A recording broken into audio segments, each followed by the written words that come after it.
Je vous salue Marie, pleine de grâce, le Seigneur est avec vous. Vous êtes bénie entre toutes les femmes, et Jésus, le fruit de vos entrailles, est béni. Sainte Marie, Mère de Dieu, priez pour nous pauvres pécheurs, maintenant et à l'heure de notre mort, ainsi soit-il. Nos saints anges gardiens, Veillez sur nous, Saint Pédis, priez pour nous, Saint Joseph, priez pour nous, Saint Thomas d'Aquin, priez pour au nous. nom du Père, du Fils et du Saint-Esprit, ainsi soit-il.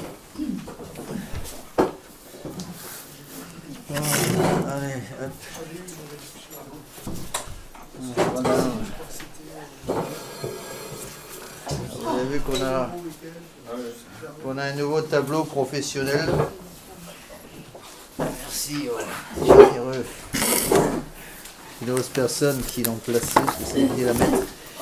Bon, je vais vous parler aujourd'hui de la vie spirituelle. Arrête numéro 45. Dès qu'on aborde ce sujet-là, il y a des grimaces qu'on voit tout de suite. Oh, ça va être barbant. Non, pas du tout. C'est quelque chose d'extrêmement important. Monseigneur Lefebvre avait une expression que j'aimais bien. Il disait toute la révolution consiste en une haine formelle de toute forme de vie intérieure. C'est exactement ça. La haine de la vie, toute forme de vie intérieure. L'homme est fait d'un corps et d'une âme. Donc il y a une vie physique et une vie spirituelle. De même qu'il y a une relation entre le corps et l'âme, de même il y a une relation entre la vie physique et la vie spirituelle. De même que l'âme est plus importante que le corps, parce que l'âme est la forme du corps, de la même façon, la vie spirituelle doit passer avant la vie physique. Et je vous assure que si les gens, nos fidèles, et tout le monde, passaient autant de temps sur leur âme qui s'occupe de leur corps, ils seraient tous des saints depuis longtemps. On le voit toujours dans le monde moderne. Je vous donne un exemple tout bête. Regardez ce que sont capables de faire des gens pour perdre du poids simplement pendant l'année. Bon. Il y avait un type qui était très connu qui s'appelait Walter Bonatti. Je peux connaître Walter Bonatti, c'est un vieux de ma génération. C'est un grand alpiniste italien. Lui avait besoin de s'habituer au froid. Pour s'habituer au froid, il se mettait en caleçon de bain dans sa baignoire, pleine d'eau, il demandait à sa femme de rajouter des glaçons. Donc pour s'habituer au froid, parce qu'il avait besoin d'abaisser la température un peu de son corps pour être capable de supporter le froid dans les hivernales qu'il comptait faire. Bon. Il a ouvert des tas de voies très, très impressionnantes dans les Alpes. Eh bien, beaucoup de gens dans le monde moderne sont capables de faire des sacrifices invraisemblables pour perdre du poids, par exemple. Toutes ces dames. Si je demandais à ces mêmes dames de faire le 10e de ce sacrifice pour le bon Dieu, plus personne. Et ça, c'est quelque chose d'absolument fondamental.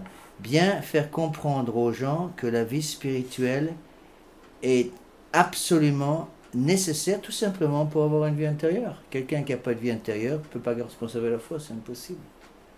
Alors, tout ce qui se passe actuellement, c'est quoi? Comme le disait Monseigneur Lefebvre, c'est donc tout simplement la négation de toute nécessité de vie spirituelle, de vie intérieure, mon téléphone, de nécessité de vie intérieure.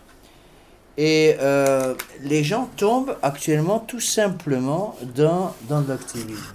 Ils ont du mal à comprendre que la vie spirituelle est absolument nécessaire à la pratique de la foi et à la survie de la foi dans une âme. Bon, l'exemple classique qu'on donne, il n'est pas de moi, il est du Père Emmanuel. L'exemple que j'ai déjà donné en cours quand je parlais de l'ordre, du sacrement de l'ordre. Mais je vais vous le redonner parce qu'il ne faut pas l'oublier, cet exemple. Et après, on l'applique à la vie spirituelle. Le Père Emmanuel explique, dans ses conseils pour la vie intérieure, il explique le rôle du prêtre. Il dit, le prêtre il donne 5 fonctions au prêtre. Déjà, c'est vraiment la base. Beaucoup de nos fidèles ont du mal à comprendre. Quand je pose la question, quel est le rôle premier du prêtre? La plupart des gens, vous allez répondre. Quelle est la fonction première du prêtre? Célébrer le sacrifice de Non, justement pas. La preuve, c'est qu'il y a des tas de prêtres, Il y a des prêtres, des saints prêtres, canonisés par l'Église, qui ont attendu des mois et des mois avant de célébrer leur messe. Est-ce qu'il y a faute pour un prêtre de ne pas célébrer la messe en semaine? Non, il n'y a aucune obligation pour le prêtre de célébrer la messe en semaine. C'est une coutume louable, mais ce n'est pas obligatoire. Sauf pour le curé, pour les jours de fête, les dimanches et les jours de fête, obligation. C'est la prière. Le premier rôle du prêtre, c'est la prière. J'en veux pour preuve que si le prêtre n'a pas d'obligation de célébrer sa messe tous les jours, il a l'obligation de dire son bréviaire tous les jours. Donc un prêtre n'a aucune excuse pour le bréviaire. Un prêtre qui manquerait simplement une petite heure, qui prend 5 minutes, l'office de tierce par exemple, ou de nonne, il commet déjà une faute grave. Bon, certes, la messe, ça fait partie de la prière, mais ce n'est pas en tant que tel le but premier du prêtre. Donc le premier rôle du prêtre, c'est la prière. Le deuxième rôle du prêtre, c'est le sacrifice. Bon, qui est représenté surtout par sa soutane. Donc les trois parties de la soutane. Le col romain, symbole de l'obéissance. Le col romain, c'est quoi? Le col romain, c'est le joug. C'est l'anneau de l'esclave, en fait. Bon. Ensuite, la soutane elle-même, c'est le symbole de l'esprit de pauvreté, et la ceinture, le symbole de l'esprit de chasteté. Pauvreté, chasteté, obéissance. Donc le prêtre se sacrifie d'abord par les trois vœux ou l'équivalent, dans l'ordre dans lequel il appartient, les trois vœux de pauvreté, chasteté, obéissance. Bon. Ensuite, une fois qu'il a fait ça, c'est le plus important dans sa vie de prêtre, il a déjà fait 3/4 des choses. D'accord? Ensuite, il va prêcher. Prédication. Alors il va faire attention de nourrir sa prédication par la prière et le sacrifice. S'il prêche sans avoir fait précéder la prédication de prière et sacrifice, qu'est-ce qui va se passer? Il va se prêcher lui-même, il va prêcher notre Seigneur. Une fois qu'il a prêché pour préparer les âmes à recevoir le bon Dieu, à ce moment-là, il donne le sacrement. D'accord? Il ne s'agit pas de donner les sacrements, le prêtre n'est pas un instrumenteur automatique des sacrements. On donne les sacrements à des âmes qui sont disposées, prédisposées à les recevoir. Pour pouvoir préparer les âmes à recevoir les sacrements, prédication, prière, sacrifice. Et enfin, les bonnes œuvres, ce qu'on appelle les bonnes œuvres en général. Donc le rôle du prêtre, prière, sacrifice d'abord, prédication pour préparer les âmes. Une fois que les âmes sont prêtes, donner les sacrements, et enfin les bonnes œuvres s'il y a encore du temps. Donc vous voyez qu'il y a une hiérarchie, du haut vers le bas. S'il n'y a pas le temps pour tout faire, ce qui saute, c'est les bonnes œuvres. Ce que j'appelle les bonnes œuvres, s'occuper d'œuvres paroissiales. Bon, par exemple, une école, par exemple, un hôpital, par exemple, toute une série de choses qui peuvent être faites selon les nécessités. Et donc il est évident que si le prêtre n'a pas le temps de tout faire, il va faire sauter le moins important, c'est-à-dire les œuvres pratiques. Ben, le père Emmanuel explique très bien, c'est dans le traité du ministère ecclésiastique, il explique très bien que la tentation, c'est d'inverser l'ordre. Et c'est exactement ce qui s'est fait dans l'église de Vatican II. Vatican II, c'est quoi? C'est l'inversion de l'ordre. Donc, le prêtre devient d'abord l'homme des bonnes œuvres, donc l'homme de la pratique. C'est un stylo, madame? Attendez, si vous voulez. Bon, l'homme des bonnes œuvres. Ensuite, il se considère, il donne les sacrements un peu n'importe comment et à n'importe qui. Et ensuite, la prédication, puis le sacrifice et la prière. Logiquement, s'ils n'ont pas le temps de tout faire, qu'est-ce qui saute? Qu'est-ce qui va sauter s'ils n'ont pas le temps de tout faire? La prière. Le sacrifice et la prière. Donc ils font sauter la soutane et bien sûr sauter la prière. Bon, je vais pas, c'est pas le but de cette conférence, mais la vie de prière du prêtre, c'est à peu près ça, c'est à peu près 4 heures par jour. Donc il y a le bréviaire, qui est obligation sous peine de péché grave, l'oraison, la Sainte Messe, l'étude, etc. Tout ça, c'est groupé sous le nom de la prière. Bon, mais c'est la grande tentation aussi pour chacun d'entre nous dans le monde moderne. Beaucoup de nos fidèles ont un mal fou à comprendre ça. Ils veulent faire de l'action. Ils veulent faire de l'action. Combien de fois j'ai eu, surtout quand j'étais dans la fraternité sacerdotale Saint-Pédis, des jeunes qui venaient voir me disant, monsieur l'abbé, on veut de l'action. On veut de l'action. Bon, alors je disais, bon, vous voulez de l'action, on va vous en donner de l'action. On commençait par l'action. Très bien. commencer par la vraie action, celle qu'il faut. Bon.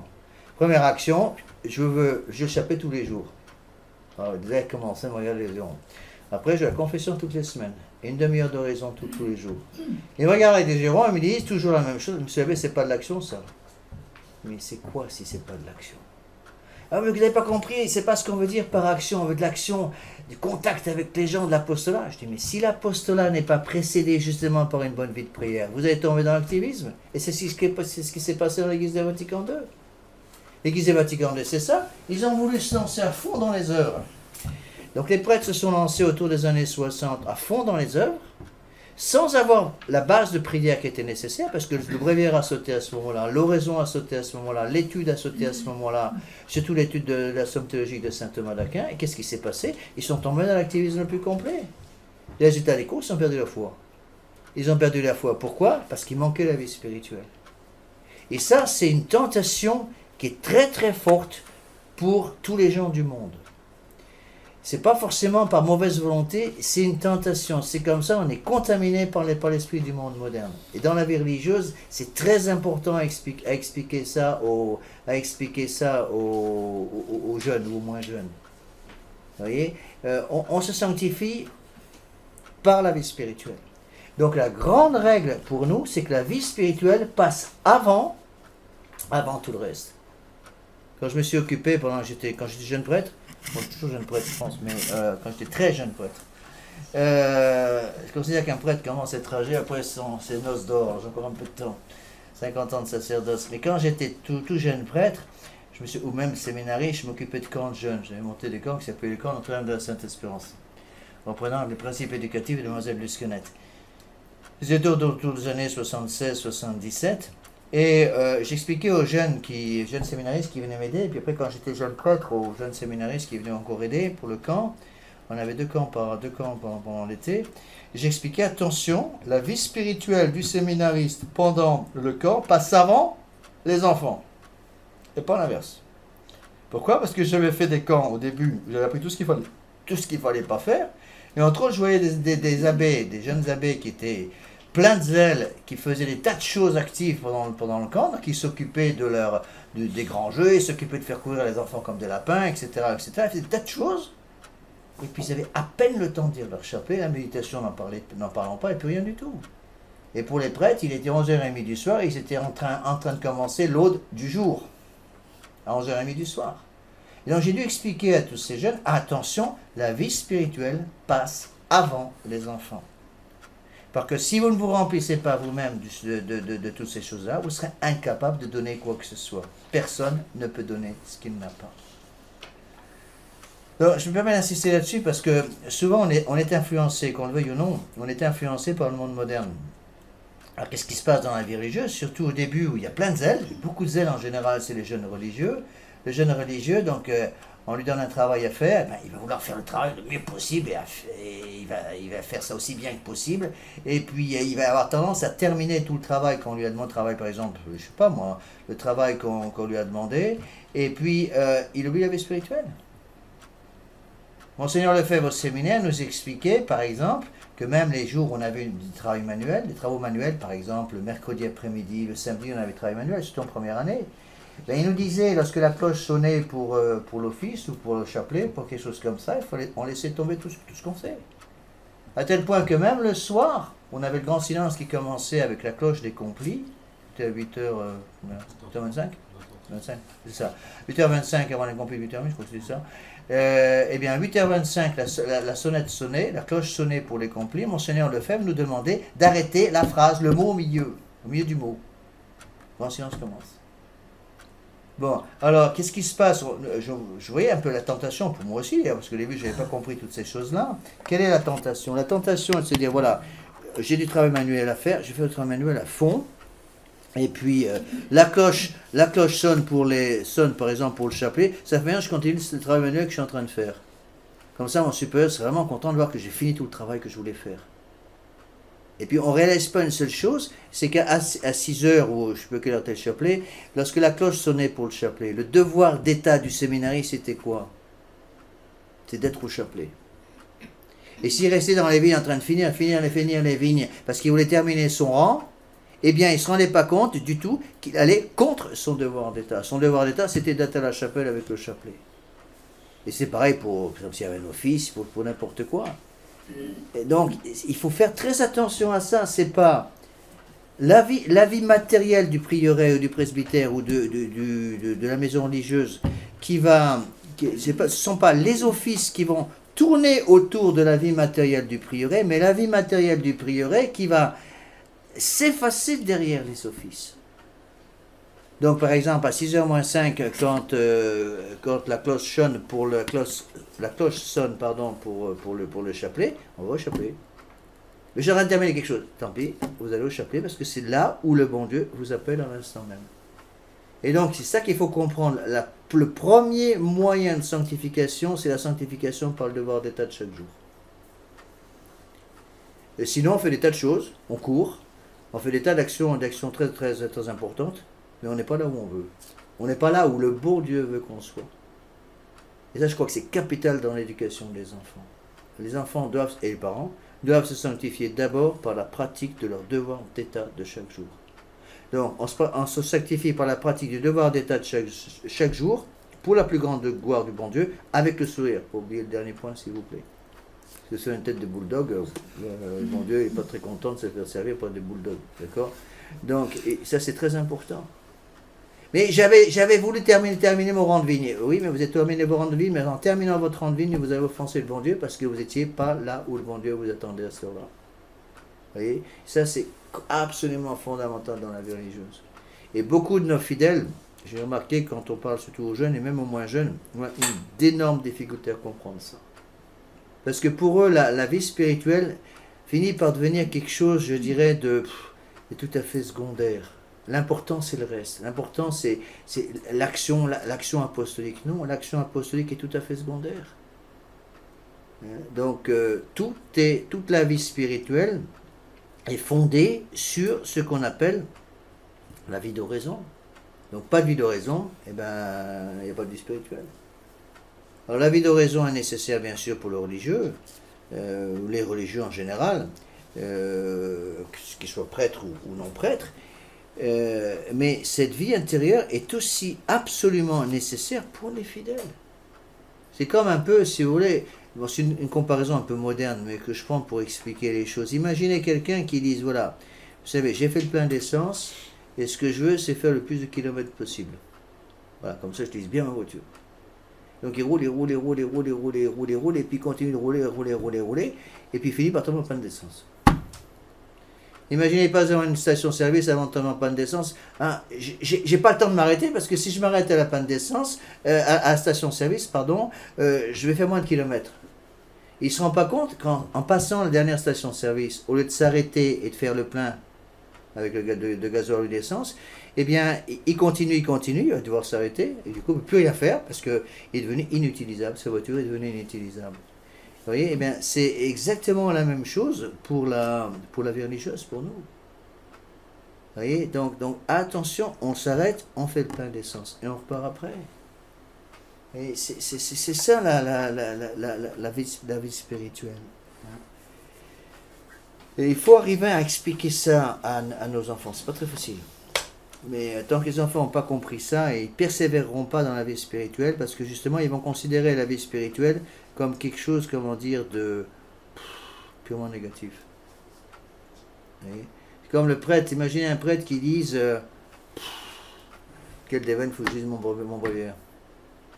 Une fois qu'il a fini son bréviaire, il dit bon, ça y est, j'ai fini tous les trucs casse-pieds de la journée, maintenant je peux faire les choses intéressantes.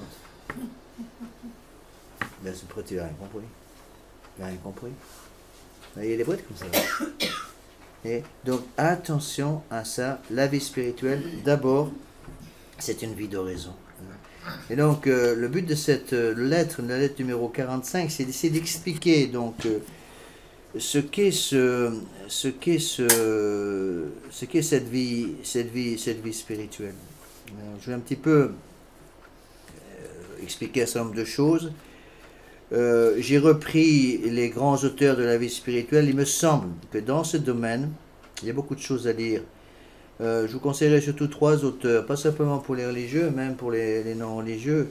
Le premier livre, c'est Les trois âges de la vie intérieure de Garrigou-Lagrange. Le deuxième livre, c'est le traité du ministère ecclésiastique du Père Emmanuel, même s'il est plus adressé à des religieux. Et le troisième livre, c'est le livre de Rodriguez, Pratique de la perfection, comment ça s'appelle en français? Perfection chrétienne et contemplation, non? Pratique de la perfection chrétienne, oui. Pratique de la perfection chrétienne. Rodriguez était un des compagnons de Saint Ignace de Loyola, donc tout à fait à la fondation de l'ordre des Jésuites.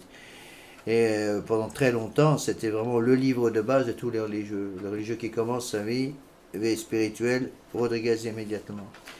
Et c'est excellent même pour les fidèles. Je conseille beaucoup ce livre.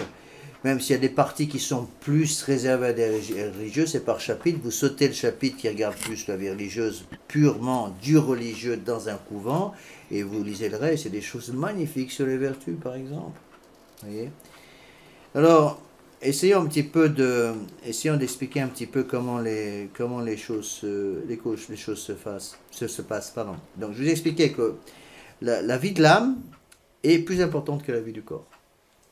La vie de l'âme passe avant la vie du corps. Pourquoi? Parce que l'âme est la forme du corps. Donc le grand ennemi de la vie religieuse, c'est la volonté propre. La volonté propre. Quand on rentre en vie religieuse, ou tout simplement quand on rentre je dirais, dans une retraite, c'est pareil pour la retraite, et c'est pareil pour toute vie spirituelle de bon catholique. Le grand combat, c'est le combat contre la volonté propre. La volonté propre, c'est un petit démon qui est toujours caché à l'intérieur de nous-mêmes et qui nous fait commencer par toutes nos phrases par je. Je vois ça comme ça, j'ai décidé ça, c'est comme ça que je vois les choses. Alors, attention à la volonté propre. Donc, le début de la vie spirituelle, c'est ça. C'est un combat terrible entre sa volonté propre contre la volonté du supérieur. Ou la volonté du bon Dieu, manifestée par celle du supérieur.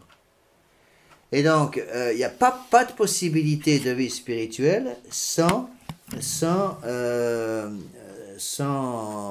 justement une lutte contre la volonté propre.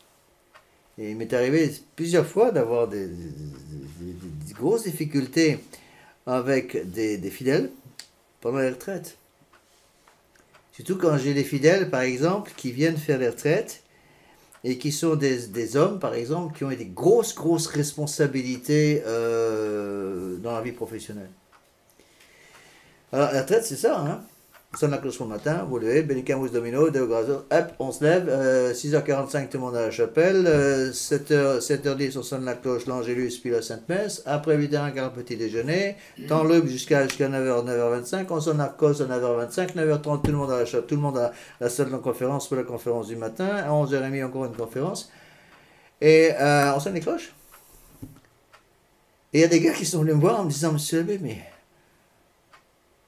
attendez un peu. J'ai jamais obéi comme ça de ma vie. Mais je lui ai dit, c'est un bon moyen de commencer. Allez-y, bon quoi. Monsieur Abbé, je sais pas. Vous suivez la cloche. Et puis c'est tout. Et des gens qui avaient des grosses responsabilités professionnelles qui me disaient, mais vous vous rendez pas compte? Moi, j'ai toujours dirigé. Ici, je peux plus rien faire. On me dit tout ce qu'il faut faire. Et tu dis, voilà, vous sanctifiez comme ça. Mais il y a parfois des gars qui sont partis à cause de ça. Hein. On ne peut plus supporter ça. Alors attention justement à cette vie spirituelle. Alors j'ai mis ça au début en caractère gras, là, page 1 de cette lettre numéro 45.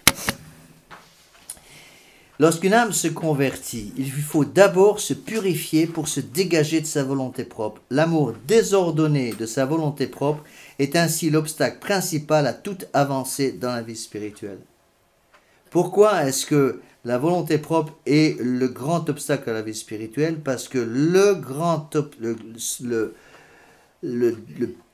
défaut, le vice qui fait le plus de mal à l'âme, c'est l'orgueil. D'accord?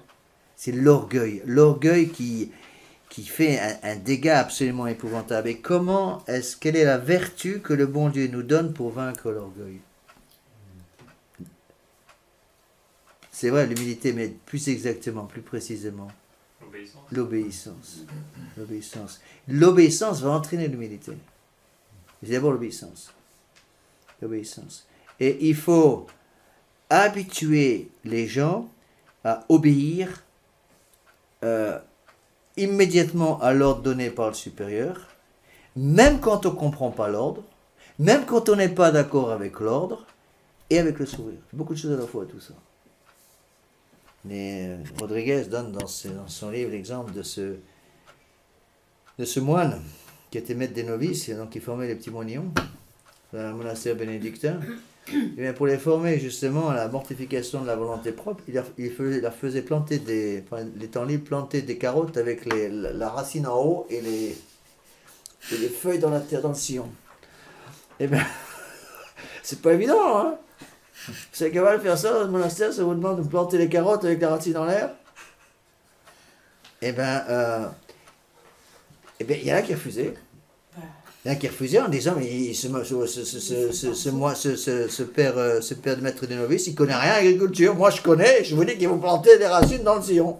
Il a fait l'inverse. Alors, imaginez un petit moine qui vient le soir, après le travail manuel, il vient voir son maître de novice, regardez mon sillon. Moi, j'ai bien planté les racines comme il faut, avec les racines dans le sillon. Oui, mais vous n'êtes pas sanctifié par l'obéissance parce que vous avez fait le contraire de ce qu'on vous demandait.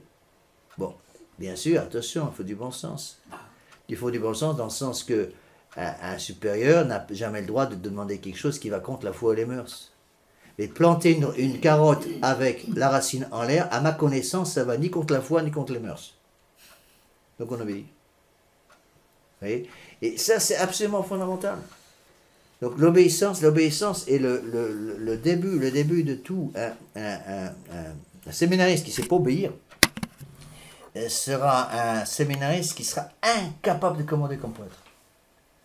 Et si les hommes modernes, la plupart d'entre eux sont devenus des nouilles, c'est parce qu'ils n'ont jamais appris à obéir comme gamins.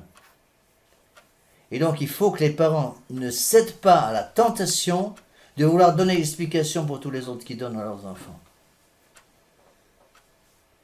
Bon, si maman demande à son fiston qui a 6 ans, va à la cuisine pour aider ta soeur à faire la vaisselle. Pourquoi? Je ne peux pas répondre. Moi, à la maison, quand on ne va pas donner un ordre et que je lui demandais pourquoi, je prenais une baffe, mais dans les 30 secondes. Et la raison, c'était t'as pas posé de questions, t'obéis, puis c'est tout. Il ne faut pas céder à la tentation de vouloir expliquer tout aux enfants. L'enfant, il apprend à obéir, même s'il ne comprend pas. C'est facile d'obéir quand on comprend l'ordre. C'est facile d'obéir quand on est d'accord avec l'ordre qui a été donné. Vous voyez? Et donc, l'amour désordonné de la volonté propre est ainsi l'obstacle principal à toute avancée dans la vie spirituelle. Quelqu'un qui veut avoir une vie spirituelle doit commencer donc d'abord par pratiquer la vertu d'obéissance.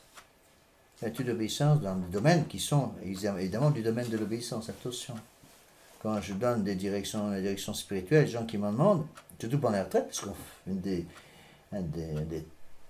occupations essentielles du prêtre quand on prêche les exercices saint-iliens, c'est la direction spirituelle des personnes qui suivent la retraite pendant les 5 jours. Bon.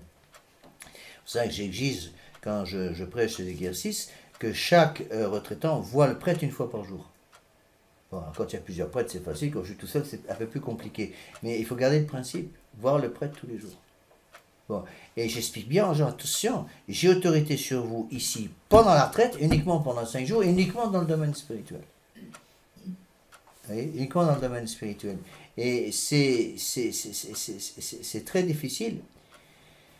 Donc, si vous voulez, pour commencer une vie spirituelle qui tienne la route, il y a 2 choses. Première chose, c'est la lutte contre l'orgueil, parce que l'orgueil est le grand obstacle à la vie spirituelle. N'oubliez pas que le premier péché d'Adam et Ève, c'est d'abord de l'orgueil. Vous deviendrez comme des dieux. Bon. La deuxième chose, c'est que pour pouvoir avoir une vie spirituelle qui tienne la route, il faut arrêter d'aimer les choses de ce monde. Et ça, c'est très, très difficile. Monseigneur Lefebvre a l'habitude de nous dire, il nous disait, vous avez énormément de mal au début parce que vous avez été corrompu, nous disait-il, par le libéralisme moderne, par le lait de votre mère, il nous disait. Le lait de votre mère. Et il nous disait, plus vous avez fait des hautes études, plus vous aurez du mal dans la vie spirituelle au moins au début. Et c'est vrai, vous voyez, ça c'est quelque chose d'absolument important. La lutte contre l'orgueil, par l'obéissance, qui va donner l'humilité, Et enfin, la deuxième chose, c'est arrêter d'aimer les choses de ce monde. Et ça, c'est de plus en plus difficile dans le monde moderne. Parce qu'on est tellement imprégné de civilisation électronique, avec les portables, les téléphones, avec les téléphones, les smartphones, les montres connectées, les ordinateurs et tous ces trucs-là, que les gens ont énormément de mal aujourd'hui. Vous voyez, je le vois, par exemple, quand je prêche les exercices Saint-Ignace, première chose que je fais au début quand je prêche les exercices Saint-Ignace, surtout avec les hommes, je confisque tous les téléphones portables et les kits de voiture pour protéger les gens. Mais je vois très souvent, j'ai vu ça, pour un homme donner son téléphone portable, et c'est comme s'il s'arrachait un bras. Il me regarde, mais vous ne vous rendez pas compte, s'il y a une urgence, venez me voir. Si vous avez une crise cardiaque à 2h du matin, vous appelez au secours, on arrive. Bon, et s'il faut utiliser votre téléphone portable pour appeler le médecin, on le fera. Mais je suis obligé de le faire parce que sinon, j'y arrive pas. Alors qu'est-ce qu'ils font? Ils commencent à vérifier. Mais j'en ai besoin. Pourquoi? Vous venez faire une hôtel, vous n'avez pas besoin de téléphone portable, le bon Dieu est connecté tout le temps. Ah mais mes messages, il faut quand même que je les vérifie. Sauf qu'il peut. Vous commencez à vérifier vos messages professionnels, mais vous êtes mort, mon pauvre ami. Il y en a qui ont énormément de mal. Et je suis obligé de confisquer les clés de voiture aussi pour les empêcher de partir au début, parce que beaucoup veulent partir, surtout les hommes, pas les femmes. Les hommes, au bout d'une demi-journée. Donc quand on commençait les retraites à 5 heures, il fallait garder impérativement les clés de voiture jusqu'au moins la fin du deuxième jour. Il y en a qui venaient me voir. Vous savez, je m'en vais. Alors j'ai besoin de mes clés de voiture. Je cherchais les clés de voiture. J'ai complètement oublié mes émisses. Attendez, en général, la mémoire me revient après les confessions générales. Alors, revenez me voir au bout de 2 jours. Il y en a qui étaient furieux. Vous voyez. Et ça, c'est absolument nécessaire. J'ai pas besoin de faire ça avec les dames. Avec les hommes, c'était nécessaire. Vous voyez. Pourquoi? J'ai mis une petite note ici qui est importante. Selon le système des vases communicants en bas de la colonne de gauche de la page 1, selon le système des vases communicants, plus une âme se vide d'elle-même, plus elle se remplit de Dieu. Rappelez-vous la phrase très connue de Saint Augustin. 2 amours ont fait 2 cités. L'amour de soi-même jusqu'au mépris de Dieu a fait la cité terrestre. L'amour de Dieu jusqu'au mépris de soi-même a fait la cité céleste. Et donc, on ne peut pas, on est obligé, si vous voulez, de se vider de soi-même, justement, pour remplir notre âme par le bon Dieu. Si notre âme, et c'est ça le drame, c'est que dans le monde moderne, si vous voulez, ils ont emmagasiné dans l'âme, et dans la puissance de l'âme, tellement de trucs matériels qu'il n'y a plus de place pour le bon Dieu. Et donc, il faut commencer par vider un peu tout ça. Et on le voit au début des exercices Saint-Ignace, parce que ces exercices Saint-Ignace en 5 jours, c'est un résumé de toute la vie spirituelle, on couvre toute la vie spirituelle, tout le catéchisme, tout l'enseignement de l'Église complet de A à Z. Eh bien, on a énormément de mal, parce que les gens, surtout les hommes, sont tellement habitués à être dans le monde moderne, qu'ils n'envisagent pas de vivre sans le monde moderne. Par exemple, ils n'arrivent pas avec le silence. Ils n'arrivent pas avec le silence. Et donc, il faut se battre pour justement imposer le silence. Et j'en dis toujours, vous aurez 2 jours très difficiles. Après 2 jours, les choses vont s'arranger. Oui. Alors, pourquoi les choses sont tellement difficiles dans cette affaire de vie spirituelle? Parce que, encore une fois, ce que nous disait Monseigneur, on est imprégné d'esprit moderne. Et l'esprit moderne, c'est quoi? C'est l'esprit de libéralisme. Et le libéralisme, c'est quoi? Donner les mêmes droits aux vrais et aux faux. Donc en gros, je fais ce que je veux. Je prends, beaucoup de gens ont une conception de la vie spirituelle comme ça. Je prends dans le catéchisme catholique ce qui me plaît. C'est un peu ce que je vais prêcher sur le sujet du sermon de dimanche. Mais parce qu'il y a une phrase dans l'évangile de dimanche prochain qui est capitale. Qui dit que celui qui n'est pas avec moi est contre moi. Et j'explique que les catholiques modernes ont énormément de mal parce qu'ils s'estiment catholiques à 95%. Et on dit c'est quand même pas mal, je suis catholique à 95%. Et j'explique, quelqu'un qui est catholique à 95%, ça veut dire quoi? C'est quelqu'un qui dit, un soldat qui dirait par exemple à son général en chef, voilà, j'obéis à tous vos ordres, 19h, 23h ou 22h30 par jour. Mais 1h30 par jour, j'obéis au général de l'armée adverse. Oui, je suis quand même un bon soldat, parce que 22h30 par jour, je vous obéis à vous. Qu'est-ce qu'on fait de gens comme ça en temps de guerre? On les fusille pour haute trahison. Et c'est ça le problème de la vie spirituelle. Beaucoup de gens viennent nous dire, monsieur l'abbé, moi je suis catholique à 90%. Ah bon? Et les 10% qui restent, ah ben ça c'est pas important, 90% des dogmes de foi catholiques et du catéchisme, je suis d'accord. Hein? Je suis quand même un bon catholique, vous savez. C'est quand même mieux d'être catholique à 90% que d'être catholique à 50%. Monsieur, c'est pareil, que vous soyez catholique à 90, 99 ou 50%, vous n'êtes pas catholique, c'est tout, vous êtes un hérétique parce que vous niez une partie de la foi catholique. Et vous dites que pour 5% de son enseignement, Dieu s'est trompé. S'il s'est trompé, ben c'est qu'il n'est pas Dieu. Donc il n'y a plus de foi, tout s'écroule. Oui. Alors vous allez me dire, même cela, c'est dangereux ce que vous dites, parce que vous finissez par dire qu'il faut obéir, vous prêchez l'obéissance aveugle. Non. On prêche l'obéissance aveugle dans un domaine très précis. Il est évident que le prêtre n'a aucune autorité dans un domaine qui n'est pas le sien. Quand j'étais en Espagne, c'était un bazar parce que c'était la coutume là-bas, on demande tout pour le prêtre. Au prêtre, on demande tout. Alors il y a des gens qui viennent me voir, monsieur l'abbé, est-ce qu'il faut changer la voiture? J'avais un régulièrement, mais écoutez, saint Thomas d'Aquin ne m'explique pas quand est-ce qu'il faut changer la voiture, donc c'est pas mon boulot. Vous vous débrouillez avec votre garagiste, d'accord, avec votre banquier pour les finances, et vous changez votre voiture quand vous pensez que vous devez le faire. Mais ne comptez pas sur moi pour vous aider à vous dire quand est-ce qu'il faut changer la voiture. D'accord? Et même parfois sur des... Monsieur l'abbé, est-ce qu'il faut qu'on ait encore un enfant? Écoutez, le bon Dieu ne m'est pas apparu pour vous dire que vous devez encore en avoir un. C'est à vous de décider ça. Moi, je n'ai pas d'autorité pour ça. Je vous donne les principes de l'Église. Après, c'est à vous de les appliquer, ce qui n'est pas toujours facile. Mais c'est vous qui décidez, c'est pas moi. Je ne décide pas ça pour vous. Ouais, parce que souvent, les gens on peut... Monsieur l'abbé, vous ne vous rendez pas compte, vous m'avez pris mon téléphone portable, vous me prenez mes clés de voiture, mais, au bout de 5 jours, qu'est-ce qui va se passer? Au bout de 5 jours, je vous rends votre téléphone portable, je vous rends votre voiture et vous allez rentrer chez vous. Mais j'espère que c'est un peu différent. Oui. Alors, comment résumer un petit peu ce qu'est la vie spirituelle? Donc, en reprenant un peu les grands principes de la vie spirituelle qui ne sont pas de moi, je vous dis tout de suite, ça c'est Garrigou Lagrange, ce sont tous les grands scolastiques, les grands spirituels, docteurs et saints qui ont expliqué toutes ces choses-là. Il y a 3 étapes donc, dans la vie spirituelle. 3 étapes. La première étape, c'est ce qu'on appelle la vie purgative.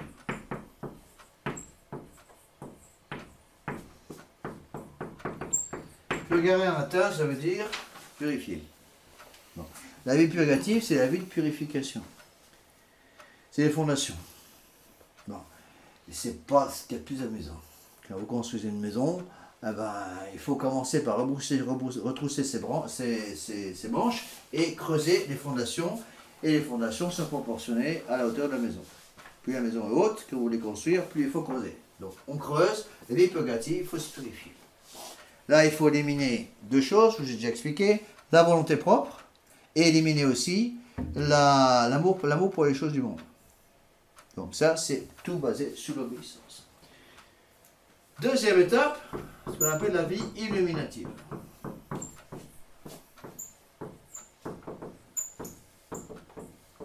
La vie illuminative, ça veut dire quoi? C'est après s'être purifié, donc en général par une bonne confession générale, on fait retraite, on rentre en vie illuminative où on peut recevoir maintenant les lumières du Saint-Esprit. Lorsqu'on est plein de soi-même, avec le problème de l'orgueil, on n'arrive pas à faire pénétrer les lumières divines dans notre âme. Donc il faut d'abord purifier l'âme. Une fois que l'âme est purifiée, on peut recevoir les lumières du bon Dieu, ce qu'on appelle la vie illuminative. 3e partie, 3e stade, en montant vers le bon Dieu, la vie unitive. appelée parfois dans certains livres la vie mystique, c'est pareil. Mystique, c'est comment en français? Mystique. D'accord? Vie purgative, purification. Vie illuminative pour recevoir les lumières du Saint-Esprit. Et vie unitive pour s'unir complètement avec notre Seigneur Jésus-Christ. Comme deux bougies qui brûlent ensemble, qui finissent par ne former qu'une seule bougie. Alors, problème. Les problèmes qui vont se poser. Le premier problème, c'est que ici, entre la vie purgative et la vie illuminative, se passe une épreuve très forte que Saint Jean de la Croix appelle la nuit d'essence. Bon. La nuit d'essence se passe à la fin de la vie purgative et au début de la vie illuminative. Donc au début, en général, quand on commence une vie spirituelle, le bon Dieu donne très souvent un certain nombre de consolations sensibles pour nous encourager. Et puis au bout d'un certain temps, un certain nombre d'années, ça peut prendre des années, eh bien, il y a ce qu'on appelle la nuit des sangs. Ce bon Dieu va enlever les consolations sensibles. Et donc, au lieu de chercher les consolations du bon Dieu, on va être obligé de chercher le Dieu des consolations. C'est pas pareil. Et donc le bon Dieu ôte les consolations. Puis après, entre la vie illuminative et la vie unitive, il y a ce qu'on appelle la nuit de l'esprit. Alors là, c'est encore pire. Le bon Dieu va ôter cette fois-ci,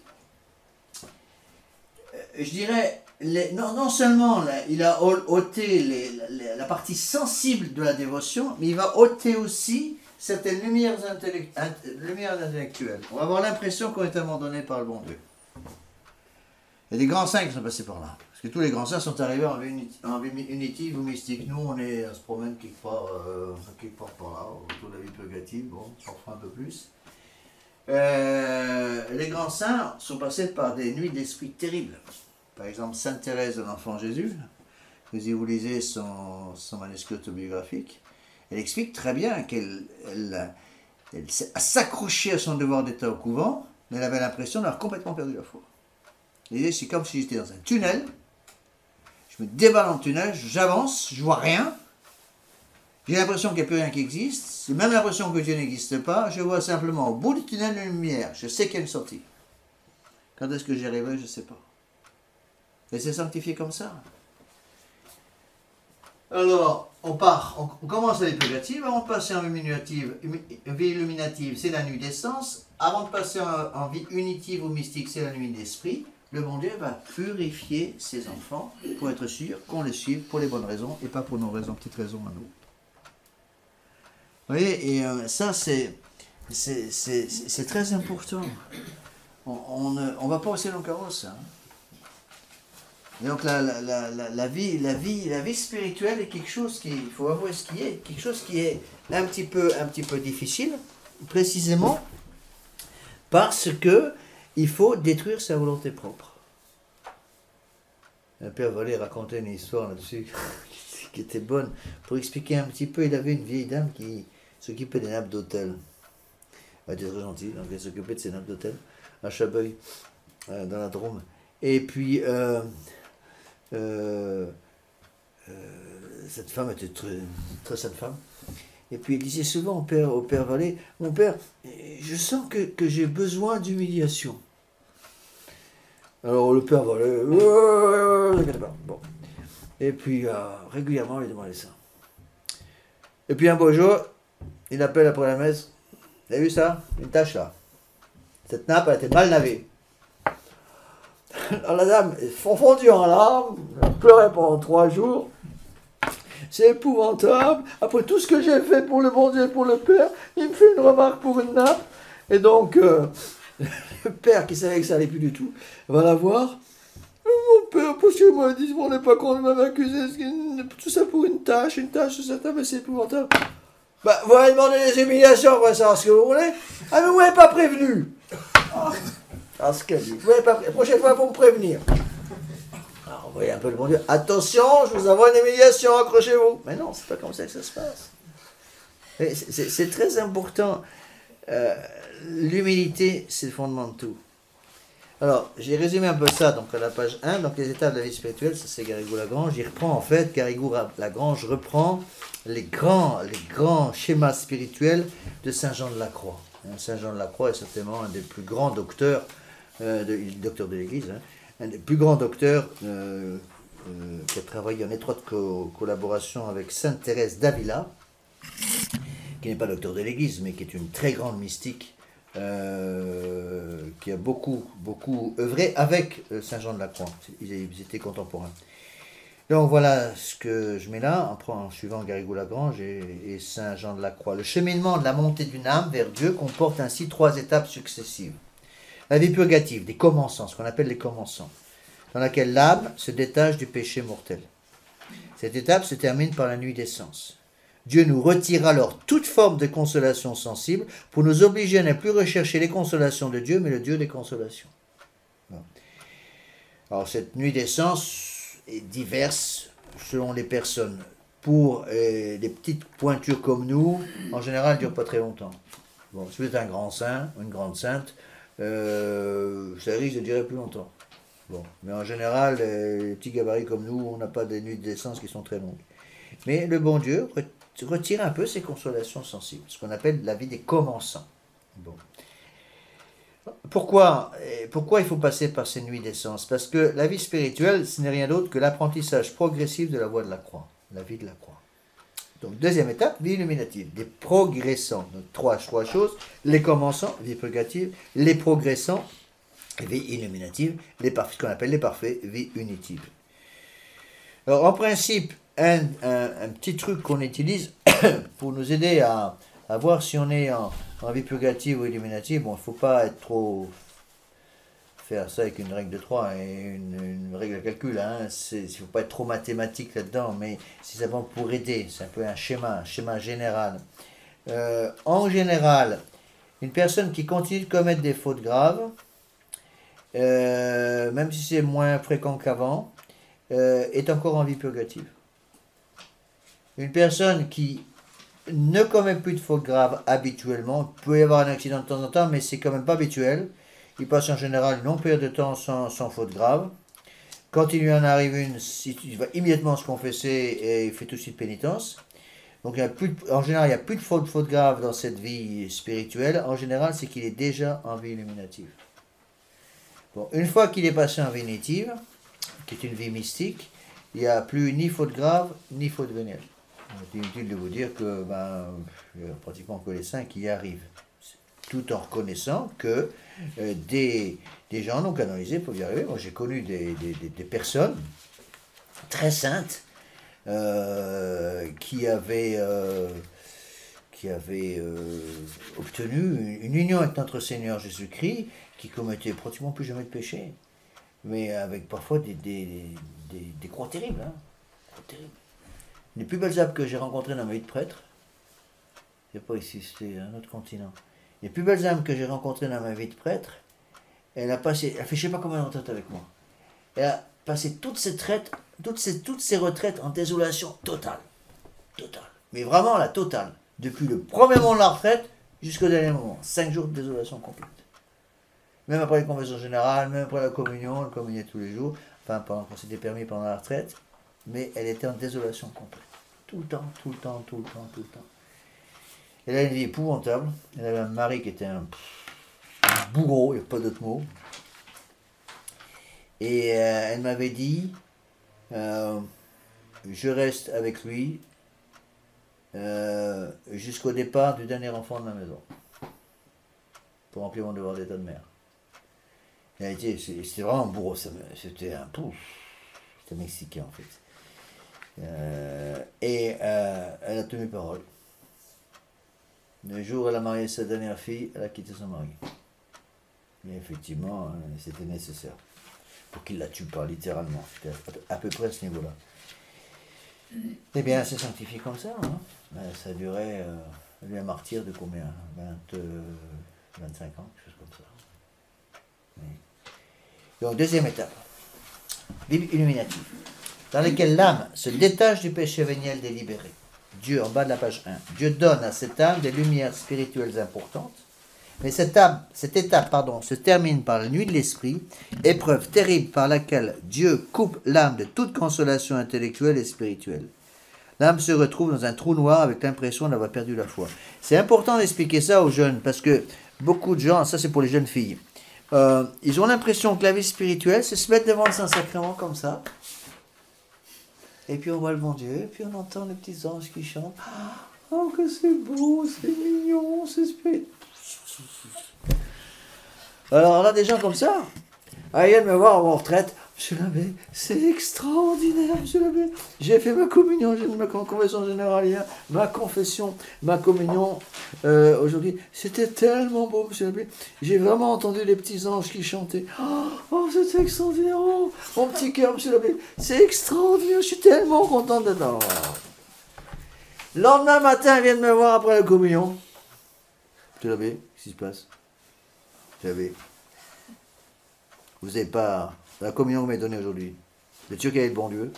Bah évidemment, c'est même cyborg que j'utilisais hier. À mon avis, il n'était pas là. Pourquoi? J'ai rien senti. J'ai pas entendu les petits anges. Il n'y a rien qui chantait. C'était épouvantable, c'était tout froid. Je dis, mais attendez, vous aimez le bon Dieu uniquement quand tout va bien, ou vous aimez le bon Dieu aussi quand tout va mal? C'est l'imitation qui dit ça. D'une autre façon, on dit quand notre Seigneur Jésus-Christ invite ses apôtres à aller au repas de mariage de Cana, ils sont tous volontaires, hein, pas de problème. Puis quand il les invite à venir porter sa croix au pied au sommet du calvaire, il n'y a plus personne. Ben, c'est un peu ça. Ouais. Donc il faut bien comprendre que c'est pas parce que le bon Dieu nous envoie des désolations que ça veut dire qu'il ne nous aime pas. Hein? Rappelez-vous cette phrase que je cite très souvent dans les sermons de Sainte Thérèse d'Avila. Oh mon Dieu, quand je vois la façon dont vous traitez vos amis, c'est pas étonnant que vous en ayez si peu. Mais c'est ça. Le bon Dieu envoie pas ses croix à ses ennemis, il envoie ses croix à ses amis. Et Saint Curé d'Ars qui disait « Malheur à vous si vous n'avez aucune croix. C'est la preuve que le bon Dieu vous a abandonné. » Enfin, troisième étape, en haut de la page 2, la vie unitive. Des parfaits, qui représente donc l'étape finale. Les obstacles ont tous été enlevés et l'âme, libérée de toute contrainte, peut s'élancer comme un oiseau vers son créateur et maître. C'est le mariage spirituel. Alors attention, alors, ça c'est pour simplifier. En fait, c'est pas aussi simple que ça. C'est parfois un peu plus compliqué. Mais ce qu'il faut bien comprendre, c'est quand on se met au service du bon Dieu, on abandonne en quelque sorte, on signe littéralement, c'est une expression moderne, mais qui dit bien ce qu'elle veut dire, on signe un chèque en blanc. On signe un chèque en blanc. Oui, c'est capital pour un religieux.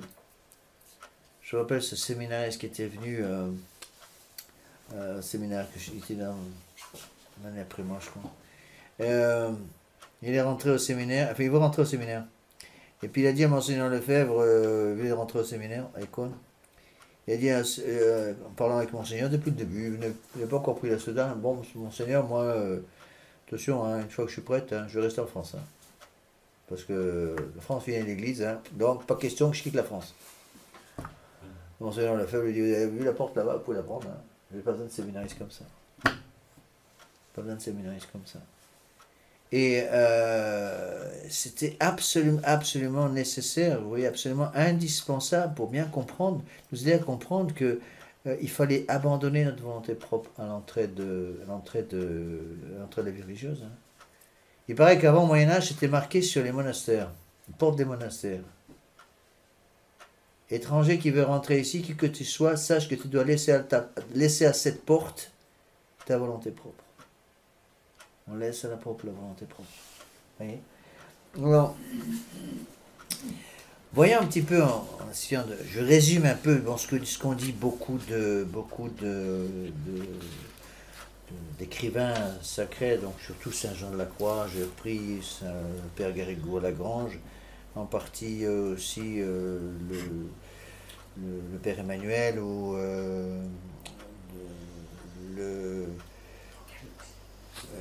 dernier que j'oublie, c'est quel? Rodriguez. Bon. Il y a d'autres auteurs, par exemple Saint François de Sales, explique ça très bien. Don Marmion aussi a écrit des choses magnifiques. Mais j'essaie de résumer en une lettre de 4 pages. On ne peut pas résumer tout ça en très peu de temps. Hein. 1 heure et demie, c'est impossible. N'oubliez pas que au séminaire des cours, on avait un cours qui s'appelait comment on appelait ça? J'ai oublié. Cours de première année, là. Cours de spiritualité, c'est ça. C'était un peu bon, en gros, une machine à laver, quoi. On mettait l'âme dans une machine à laver, puis on faisait tourner le tambour, hein, jusqu'à ce que ça sorte propre. Hein. Et on nous expliquait tout ce qu'était cette vie spirituelle, mais ça prend du temps, on ne peut pas tout résumer en 1 heure et demie, donc je vous donne simplement l'essentiel. Je pense que dans la vie spirituelle, donc toute la vie spirituelle, ça, tous les saints en parlent, tous les docteurs qui en parlent, tous les grands de l'Église qui ont parlé de la vie spirituelle, et il y en a beaucoup, tous les saints qui en ont parlé, ont tous la même doctrine, tout est basé sur la vie intérieure. La vie intérieure, il n'y a pas de vie intérieure sans oraison. Alors, il y a plusieurs sortes de raisons, ce n'est pas le but de la manœuvre d'expliquer ça maintenant, je n'ai pas le temps. Il y a la méditation, les contemplations, on explique tout ça au cours des exercices. L'exercice 21, justement, couvre, mais c'est une école de raison, apprendre aux gens à faire oraison.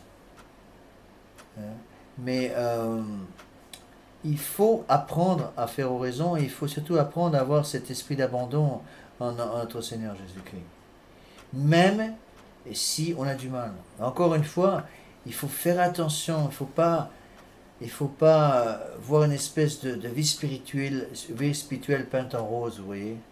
C'est qu'il y a un livre, je sais que je scandalise beaucoup en disant ça, mais il y a un livre qui a fait beaucoup de mal, de ce côté-là. C'est le livre de Sainte Thérèse de l'Enfant Jésus. Pourquoi il fait beaucoup de mal? Non pas que c'est un mauvais livre, c'est un excellent livre, l'autobiographie de Sainte Thérèse de l'Enfant Jésus. Mais 9 jeunes filles sur 10 qui le lisent de travers. Donc elles lisent l'autobiographie de Sainte Thérèse de l'Enfant Jésus, idéalisent complètement la vie religieuse, et bien sûr, après avoir lu le livre, j'ai une vocation carmélitaine, je vais aller au Carmel, ça va être si beau, ça va être si mignon derrière les petites grilles et tout. Mais j'ai des erreurs de jeunesse que j'ai faites là. Aïe. J'ai envoyé je sais pas combien d'Américaines comme ça au Carmel. Il n'y a pas de qui a tenu le coup. Donc au bout de 15 jours, les petites grilles avec les petits anges et tout ça, elles devenaient folles, quoi. Parce qu'elles n'avaient pas compris justement ce qu'était la vie religieuse. Elles ne comprenaient pas que la vie religieuse, attention, le livre de Sainte Thérèse de l'Enfant Jésus, c'est magnifique, mais la vie religieuse, c'est pas ça. Faut pas croire que vous allez avoir un petit ange qui va venir vous border tous les soirs. C'est pas du tout comme ça que ça se passe. La vie religieuse, c'est dur. Et dans la vie carmélitaine encore plus, parce que là, c'est la vie contemplative, donc il y a 1 heure et demie d'oraison par jour. Et puis, tous les jours, à 2h35 et demie, vous allez faire la même chose toute votre vie. Tous les jours. Bon, ici, quand je ne peux plus supporter les gens avec qui je vis, je peux toujours faire un tour, et je vais tourner dans les vignes pendant une demi-heure, je me calme, avant de revenir pour étrangler personne. Bon, mais quand vous êtes dans la vie carmélitaine, par question de faire ça, vous ne pouvez pas dire à la mère supérieure, j'ai envie de vous étrangler, est-ce que je peux aller faire un tour en dehors du cloître? Pas question, restez dans le cloître et vous allez pêcher vos patates. Voilà, hop. Et c'est comme ça que ça se passe. Vous voyez? Donc il faut faire très attention, il ne faut pas idéaliser la vie religieuse. Il faut voir ce que c'est une vie magnifique, mais il faut comprendre, toute la vie intérieure est fondée sur l'esprit d'oraison. C'est pour ça que, surtout avec les exercices à venir, je pousse énormément, le Père Bariel le fait aussi, le Père Vallée aussi, donc ceux qui m'ont appris après chaque exercice, souvent le Père Bariel, ont expliqué l'importance de la vie d'oraison. Évidemment, absolument à ce que tous les chrétiens qui veulent vraiment arriver à tenir le coup dans le monde moderne, ils ont besoin de 20 minutes de raison tous les jours, hein, c'est indispensable. Bon, c'est à eux après d'avoir leur forme de raison qui leur convient. Ici, pour les gens qui veulent vivre ici, à la petite communauté religieuse dont je m'occupe ici, sur place, à Sainte-Croix-du-Mont, j'exige 1 heure de raison tous les jours. Et c'est absolument indispensable. Sans cette heure de raison tous les jours, eh bien, ça deviendrait une belle machine qui peut bien tourner, mais il manque l'essentiel. D'accord? Alors, quels sont les grands défauts qui guettent la vie spirituelle? Donc, la vie de raison va développer essentiellement 3 vertus, ce qu'on appelle les vertus cardinales. Les vertus théologales. La foi, l'espérance, la charité. Donc, si vous voulez, faut comprendre ça un petit peu comme ça. Plusieurs façons d'expliquer. Donc toute la vie religieuse est fondée sur le travail des vertus. Et les vertus, c'est le bon Dieu qui les met dans les âmes, et c'est le bon Dieu qui non seulement les met dans les âmes, mais qui va les faire grandir dans les âmes. Et donc, qu'est-ce qu'il y a comme vertu? En haut, au sommet, donc il y a la foi, l'espérance et la charité. La charité est au sommet, ça c'est la croix, d'accord? Bon, et cette coupole qui est formée par les trois vertus théologales va être fondée, va être appuyée sur quatre pylônes, comment on dit, quatre piliers, voilà. Donc les quatre piliers c'est quoi? C'est quatre vertus cardinales. Donc à savoir la justice, la force, la tempérance et la prudence. La prudence est la plus importante. Ici c'est la charité. Donc la charité et la prudence. Et en dessous, vous avez l'humilité, qui est le terreau de toutes les vertus, plus ce qu'on appelle toutes les vertus morales. Les vertus morales, donc toutes les autres vertus qui vont être des fruits naturels ou surnaturels de la vertu de l'humilité. Et donc, à la base, il faut la foi, l'espérance et la charité. Bon. Le plus important, c'est la charité. Pourquoi? La charité, c'est quoi? La charité, c'est la vie de notre Seigneur Jésus-Christ en nous, l'habitation en nous de la Sainte Trinité. Seigneur Lefebvre insistait lourdement, avec raison, il disait, on complique beaucoup trop la définition de la charité. Simplifiez-le au maximum, habitation en nous de la Trinité divine. C'est tout. Et donc quelqu'un qui n'a pas la charité, ben, c'est comme un édifice magnifique, il manque la clé de voûte. Vous construisez une église, il n'y a pas de clé de voûte, tout s'écroule. Parce qu'il manque la pierre qui va tout tenir ensemble. Cette clé de voûte, c'est la charité, c'est pour ça qu'on la met en haut de la coupole. La foi, l'espérance. La foi, c'est quoi? Quel est le but de la foi? Pour croire. L'espérance. L'espérance pour prier. Et la charité. Pour aimer Dieu. Comment on aime Dieu? Dans des actes. On aime Dieu en suivant ses commandements. Donc quel est le but de la charité? Foi pour croire, espérance pour prier, charité pour obéir. L'obéissance, c'est ça, hein? C'est l'obéissance à quoi? C'est l'obéissance d'abord à la loi divine, aux 10 commandements. On obéit toujours ces choses-là. Ah, mais j'aime le bon Dieu. Oui, vous aimez le bon Dieu, mais est-ce que vous suivez sa loi? Si vous aimez le bon Dieu sans suivre sa loi, c'est rien du tout. Il manque l'essentiel. Donc, dans cet édifice de vie spirituelle que le bon Dieu va construire en notre âme, il y a évidemment un certain nombre de dangers. Bon, je pense qu'il y a trois, pour résumer, bien sûr, il y a trois, on verra ça un petit peu après si j'ai le temps de tout faire, trois dangers essentiels. Le premier, c'est ce qu'on appelle l'angélisme, le deuxième, l'activisme, le troisième, le volontarisme. Bon. Alors, on va voir ça sous notre forme ici, mais c'est quand même les trois grands dangers. Qu'est-ce que c'est que l'angélisme? L'angélisme, c'est je viens de vous l'expliquer un peu, c'est une fausse vision de ce qu'est la vie spirituelle. On voit une vie spirituelle à l'eau de rose, comme on dit. Donc, à l'eau sucrée, on badigeonne tout ça d'eau sucrée, on ne voit pas que derrière la vie spirituelle, il y a la croix. La vie spirituelle, c'est d'abord l'amour de la croix. Donc, le premier danger, c'est l'angélisme, qui va nous faire, si vous voulez, imaginer une vie religieuse sans croix. Deuxième chose, c'est l'activisme. L'activisme, c'est quoi? L'activisme, c'est une tentation de remplacer la prière par l'action. J'ai pas le temps de prier, à la place j'agis. Et on ne se rend pas compte que l'action sans une bonne vie spirituelle en dessous, ça ne sert à rien. Une perte de temps complète. Et enfin, troisième chose, c'est le volontarisme. Il faut bien comprendre la différence entre les deux. L'activisme, c'est je remplace la prière par l'action. J'ai pas le temps de prier, à la place je vais visiter les malades. Imaginez un prêtre qui dit, j'ai pas le temps de dire mon prière, mais aujourd'hui, monsieur l'abbé, j'ai vu 10 malades. Et votre prière, j'ai pas le temps. Mais par contre, j'ai vu 10 malades. Oui. Oui, mais vous n'êtes plus en état de grâce. Ah, mais j'ai fait du bon travail, j'ai visité 10 malades. Oui, mais vous n'êtes plus en état de grâce parce que vous avez manqué à votre prière. Ah, mais c'est pas si important que ça. Dans le monde moderne, c'est de faire comprendre ça à un prêtre moderne. C'est impossible. Il va vous dire, monsieur l'abbé, le breviaire, ça ne sert à rien. C'est des patenôtes qui ne servent absolument à rien. C'est l'essentiel. D'accord? Alors, l'activisme, c'est ça. Je remplace l'action, je remplace la prière par l'action. Volontarisme, c'est quoi? C'est ce qu'un volontariste. Beaucoup plus subtil. C'est aussi beaucoup plus dangereux.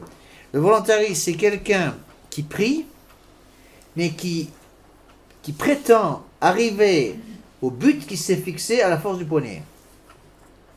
C'est le gars qui se dit, le prêtre qui se dit, ou le prêtre qui se dit, le religieux qui se dit, je vais obtenir la conversion de telle personne. D'ailleurs, ce que vous allez voir. Bon, d'abord, j'ai mangé un pois chiche tous les 3 jours. Je couche sur la dure. Je me flagelle jusqu'au sang avec une grosse chaîne avec plein d'épines et plein de coups. Et puis, je fais pénitence. Je passe des nuits devant le Saint-Sacrement. Je vais obtenir la conversion de cette personne. Il y a un problème. Quel problème? Qui est-ce qui est converti? C'est vous ou c'est le bon Dieu? Ça, c'est volontarisme.